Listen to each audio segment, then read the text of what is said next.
Қайырлы күн достар, бүгін сіздерге жаңа жылдық дастарханыңыздың көркін беретін ерекше салат мандарин салатының рецебімен бөлісемін.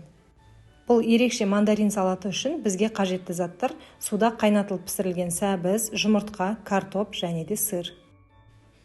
Алдымен барлығын осындай үккіштің майда көзінен өткізіп, үгітіп дайындап аламыз. Картопымызды, жұмыртқамызды, сәбізімізді барлығын осылай үккіштен өткіземіз. Бұл салаттың толық құрамын видеоның астындағы описание бөліміне жазып кетемін.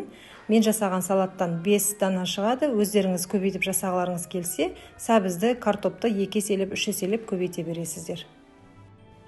Салаттың татымына қарай өздеріңіздің қалауларыңыз бойынша тұз, бұрыш қосуға болады. Және де барлығын осылай үккіштен өткізіп болғаннан кейін майонез қосып жақсылап араластырамыз. Біздің қоспаларымыз толық араласып болғаннан кейін қолымызбен осылай дөңгелек шариктер жасаймыз. Бұл салат маған өте қатты ұнады, құрамы тойымды әрі жеңіл болып шығады екен.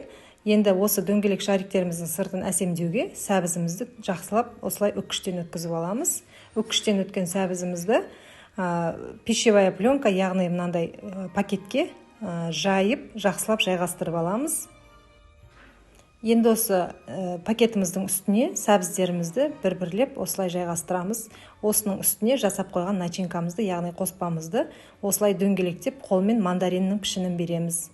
Қайтадан пакетімізді ашамыз. Міне бізде осындай мандарин пішіндес дөңгелек пайда болды. Тарелкамызға шетінен жинастырамыз. Сіздерге түсінікті болу үшін тағы да бір қайталап көрсетуді жөн көрдім. Міне осылай дөңгелекті саламыз, сыртынан қаптаймыз, пакетімізді айналдырып, мандарин пішінін береміз.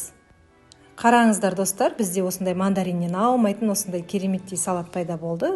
Қонақтарыңыздың көңілінен шығатыны сөзсіз, дәмі де ерекше болды, дастарханыңыздың сәнін береді. Жаңа жылдық дастарханға жасап көріңіздер. Сонымен қатар достар, осы видеоны көре отырып, менің басқа да видеоларымды тамашай аласыздар. Менде өте көптеген рецепттер бар. Каналға жазылуды ұмытпаңыздар. Видеоны соңына дейін қарағаныңыз үшін рахмет. Сіздермен болған Гүлназ ас болсын. Келе жатқан жаңа жылдарыңыз құтты болсын.